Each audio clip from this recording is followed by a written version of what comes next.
Hello കൂട്ടുകാരെ, എല്ലാവർക്കും സുഖമല്ലേ? അപ്പോൾ ഇന്ന് സോയ ചങ്ക്സ് വെച്ച് ഉണ്ടാക്കാൻ പറ്റുന്ന നല്ല ഒരു കറിയുടെ റെസിപ്പിയാണ് കേട്ടോ കാണിക്കുന്നത്. നമ്മൾ സാധാരണ ഉണ്ടാക്കുന്നതിലും കുറച്ച് വ്യത്യസ്തമായ രീതിയിലാണ് ഉണ്ടാക്കിയേക്കുന്നത്. നല്ല ടേസ്റ്റിയാണ്. അപ്പോൾ ഇതെങ്ങനെ ഉണ്ടാക്കുന്നത് കണ്ടു നോക്കാം. അതിനു മുന്നേ ചാനൽ ഇതുവരെ സബ്സ്ക്രൈബ് ചെയ്യാതെ ആരെങ്കിലും കാണുന്നുണ്ടെങ്കിലേ പ്ലീസ് ഒന്ന് സബ്സ്ക്രൈബ് ചെയ്ത് സപ്പോർട്ടോടെ ചെയ്തേക്കണേ. കൂടെ കാണുന്ന ബെല്ലൈക്കണിൽ ഓൾ തന്നെ ഒന്ന് അമർത്തി സപ്പോർട്ട് ചെയ്തേക്കണേ. അപ്പോൾ നമുക്ക് ഇതെങ്ങനെ ഉണ്ടാക്കുന്നതെന്ന് കണ്ടു നോക്കാം. ഇത് ഉണ്ടാക്കാൻ വേണ്ടിയിട്ട് ആദ്യം നമുക്ക് ഈ സോയ ചങ്ക്സ് ഒക്കെ ഒന്ന് വേവിച്ചെടുക്കണം. അതിന് ഞാനൊരു പാത്രത്തിൽ കുറച്ച് വെള്ളം ഒന്ന് അടുപ്പത്തേക്ക് വെച്ചിട്ടുണ്ട്. അത് ഇതുപോലെ ഒന്ന് തിളച്ച് വരുമ്പോഴേക്കുവേ ഇനി ഇതിലേക്ക് ആവശ്യത്തിനുള്ള ഉപ്പ് ചേർത്ത് കൊടുക്കാം. ഇനി ഇതിലേക്ക് ഞാൻ 1 കപ്പോളം സോയ ചങ്ക്സ് ആണ് ചേർക്കുന്നത്. ഇത് അത്യാവശ്യം വലിയ സോയ ചങ്ക്സ് ആണ് കേട്ടോ. അപ്പം ഇതൊന്ന് ജസ്റ്റ് ഒന്നങ്ങ് മിക്സ് ആക്കി കൊടുക്കാം. ഒരു 5 മിനിറ്റ് കൊണ്ടൊക്കെ തന്നെ ഇത് ധാരാളം പെട്ടെന്ന് തന്നെ വെന്ത് കിട്ടും. ഇതല്ലെങ്കിൽ നിങ്ങൾ ചൂടുവെള്ളത്തിൽ കുറച്ച് സമയം ഒന്ന് മുക്കി ഇതിങ്ങനെ വെച്ചിരുന്നാലും മതി. അപ്പോൾ ജസ്റ്റ് ഒന്ന് മിക്സ് ആക്കിയിട്ട് ഒന്ന് വേവിച്ചെടുക്കാം. ഇപ്പോൾ നന്നായിട്ടൊന്ന് വെന്ത് വന്നിട്ടുണ്ട് കണ്ടോ. ഇപ്പം തന്നെ അതങ്ങ് വീർത്ത് വരും. ഇതൊന്നും ഞാൻ കാണിച്ചു തരേണ്ട ആവശ്യമൊന്നുമില്ല. ശരിക്കും പറഞ്ഞാൽ എല്ലാവർക്കും അറിയുന്നത് തന്നെയായിരിക്കും. പിന്നെ ആദ്യമായിട്ട് ചെയ്യുന്നവർക്ക് വേണ്ടിയിട്ടാണ് കേട്ടോ ഇത്രയും ഡീറ്റെയിൽ ആയിട്ട് പറഞ്ഞിരുന്നത്. അപ്പോൾ അതെല്ലാം ഞാൻ എടുത്ത് മാറ്റിയിട്ടുണ്ട്. ഇനി മറ്റൊരു പാനിലോട്ട് ഒരു 2 ഗ്രാമ്പും 2 ഏലക്കയും 2 പട്ടയും ഇനി ഒരു 1/2 ടീസ്പൂണോളം കുരുമുളകും കൂടെ ചേർത്ത് കൊടുത്തിട്ടുണ്ട്. ഇനി അതിൻ്റെ കൂടെ 1 ടീസ്പൂണോളം വലിയ ജീരകം ഉണ്ടല്ലോ, പെരുംജീരകവും 1 ടീസ്പൂൺ ചെറിയ ജീരകവും കൂടെ ഞാനൊന്ന് ചേർത്ത് കൊടുക്കുന്നുണ്ട്. ഇതെല്ലാം നമുക്കൊന്ന് റോസ്റ്റ് ചെയ്ത് എടുക്കണം. ഫ്രഷ് ആയിട്ട് നമ്മൾ പൊടിച്ചെടുത്ത് ഒരു മസാല ചേർത്തിട്ടാണ് ഇത് ഉണ്ടാക്കുന്നത്.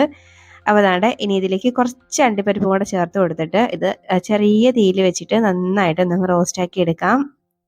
ഇതുപോലൊരു മസാല റെഡിയാക്കി ഇത് ഉണ്ടാക്കുമ്പോഴേക്കും നല്ലൊരു മണമാണ്, നല്ലൊരു ടേസ്റ്റുമാണ്. നമ്മൾ വെളിയിൽ നിൽക്കുമ്പോൾ തന്നെ ഇത് നല്ലൊരു ഇറച്ചിക്കറിയുടെ മണം വരും. പക്ഷെ ഇറച്ചിക്കറിയുടെ ടേസ്റ്റ് ഒന്നും അല്ല കേട്ടോ. ശരിക്കും പറഞ്ഞാൽ എല്ലാവരും പറയുന്നതൊക്കെ ഇറച്ചിക്കറിയുടെ ടേസ്റ്റിൽ നമുക്ക് സ്വയം ഉണ്ടാക്കാമെന്ന്. പക്ഷേ ഇതുവരെയും എനിക്ക് അങ്ങനെ ഒരു ടേസ്റ്റ് ഒന്നും തോന്നിയിട്ടില്ല. അപ്പം പക്ഷെ അതേപോലത്തെ ഒരു മണമാണ് ഈ മസാലയൊക്കെ തയ്യാറാക്കി ഇത് ഉണ്ടാക്കുമ്പോഴേക്കും. ടേസ്റ്റ് അതല്ല കേട്ടോ. അപ്പോൾ ആയിട്ടുണ്ട്. ഇനി നമുക്കിതൊന്ന് തണുത്ത് വരുമ്പോഴേക്കുവേ ഒരു മിക്സിയുടെ ജാറിലോട്ട് ഇട്ട് കൊടുത്ത് നന്നായിട്ടൊന്ന് ക്രഷ് ആക്കാം. ഇതുപോലെ. ഇനി നമുക്ക് ഇതങ്ങോട്ട് മാറ്റി വയ്ക്കാം. ഇനി അതേ പാനിലോട്ട് തന്നെ കുറച്ച് വെളിച്ചെണ്ണ ഞാനൊന്ന് ചേർത്ത് കൊടുക്കുന്നുണ്ട്. ഒരു 3 ടേബിൾ സ്പൂണോളം വെളിച്ചെണ്ണ ഒന്ന് ചേർത്ത് കൊടുക്കാം. ഇനി ഇതിലേക്ക് ഞാനൊരു 2 സവാള അരിഞ്ഞത് ചേർത്ത് കൊടുക്കുന്നുണ്ട്. എൻ്റെ കയ്യിൽ അത്യാവശ്യം നല്ല കുഞ്ഞ് സവാളയായിരുന്നു ഉള്ളത്. അതുകൊണ്ട് 2 എണ്ണമാണ് ചേർത്തത്. അപ്പോൾ നിങ്ങളുടെ കയ്യിൽ അത്യാവശ്യം വലിയ സവാളയാണ് ഉള്ളതെങ്കിൽ ഒരെണ്ണം തന്നെ ധാരാളം മതിയാവും. ഇനി ഇത് നന്നായിട്ടൊന്നങ്ങ് വഴറ്റിയെടുക്കാം. ചെറുതായിട്ടൊന്ന് കളറ് മാറി നന്നായിട്ടൊന്നങ്ങ് വെന്ത് വരണം. അതുവരെയും ഒന്നങ്ങ് വഴറ്റി കൊടുക്കാം.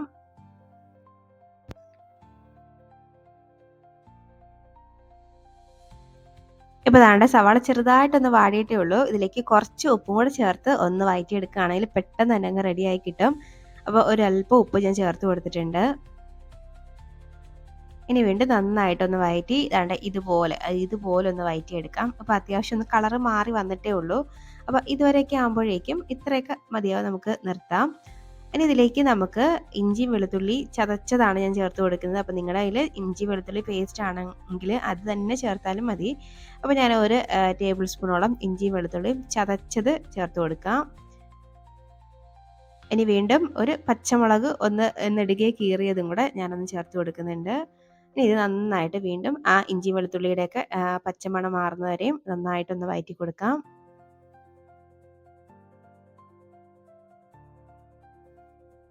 വളരെ കുറച്ച് സമയം കൊണ്ട് തന്നെ ഇതിൻ്റെ പച്ചമണമൊക്കെ ഒന്ന് മാറിക്കിട്ടും കേട്ടോ. ഇതൊന്നും അധിക സമയം വഴറ്റേണ്ട ആവശ്യമൊന്നുമില്ല, മതിയാവും. ഇത്രയൊക്കെ ആകുമ്പോൾ തന്നെ ആ ഇഞ്ചി വെളുത്തുള്ളിയുടെയൊക്കെ പച്ചമണം ഒന്ന് മാറിയിട്ടുണ്ട്. ഇനി ഇതിലേക്ക് തക്കാളി ചേർത്ത് കൊടുക്കാം. ഞാനൊരു 2 തക്കാളി എടുത്ത് ഒന്ന് അരിഞ്ഞ് ചേർത്തിട്ടുണ്ട്. ഇനി ഈ തക്കാളിയുടെയൊക്കെ ആ ഒരു പച്ചമണം മാറുന്നവരെയും വഴറ്റണം. അതിന് മുന്നേ ഞാൻ കുറച്ച് ക്യാപ്സിക്കം ചേർക്കുന്നുണ്ട്.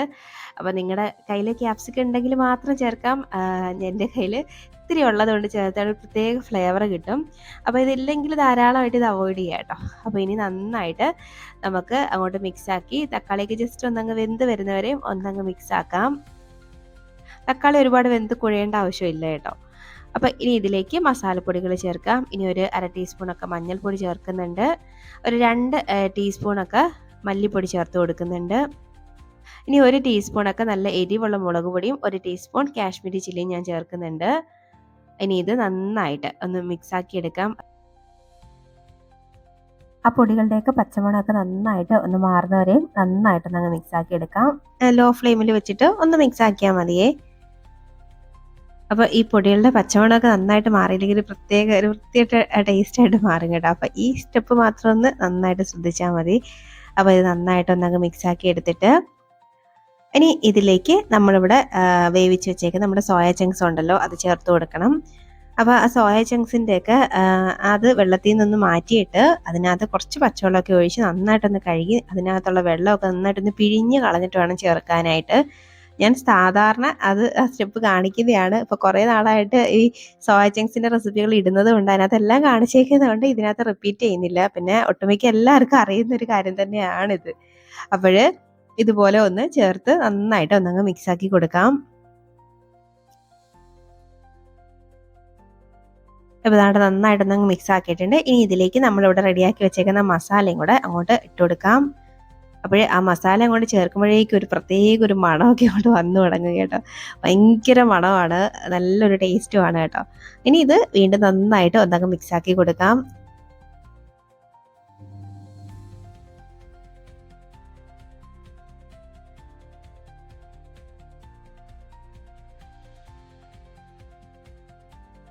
അപ്പോൾ ഇതാണ് ഞാൻ നന്നായിട്ട് ഒന്നങ്ങ് മിക്സാക്കി എടുത്തിട്ടുണ്ട്.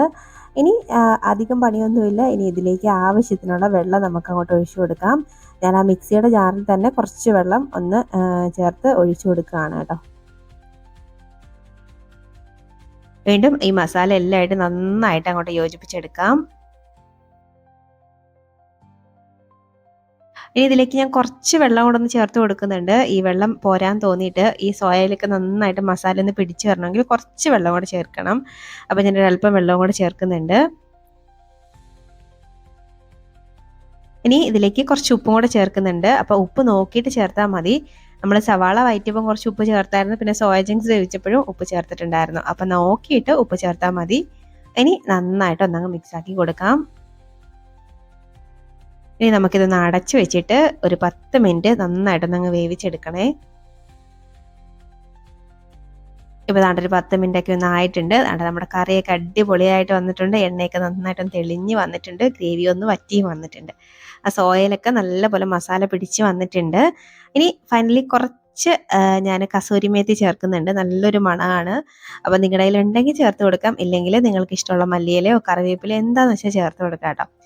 അപ്പം നമ്മുടെ കറി ഇവിടെ റെഡി ആയിട്ടുണ്ട്. അപ്പം നിങ്ങൾ സോയ ചങ്ക്സ് കറി ഇതുവരെ ഇങ്ങനെ ട്രൈ ആക്കിയിട്ടില്ലെങ്കിൽ ഉറപ്പായിട്ടും ട്രൈ ആക്കി നോക്കിക്കോ. എല്ലാവർക്കും ഇഷ്ടപ്പെടുന്ന ഒരു ഐറ്റമാണ് കേട്ടോ. അപ്പോൾ ഉണ്ടാക്കി നോക്കിയിട്ട് അഭിപ്രായം പറയാൻ മറക്കരുത്. വീഡിയോ ഇഷ്ടമായി ലൈക്ക് ചെയ്യാനും മറക്കരുത്. ഇനി ഒരു റെസിപ്പിയുമായിട്ട് വീണ്ടും കാണാം. അതുവരേക്കും ബൈ. Thanks for watching.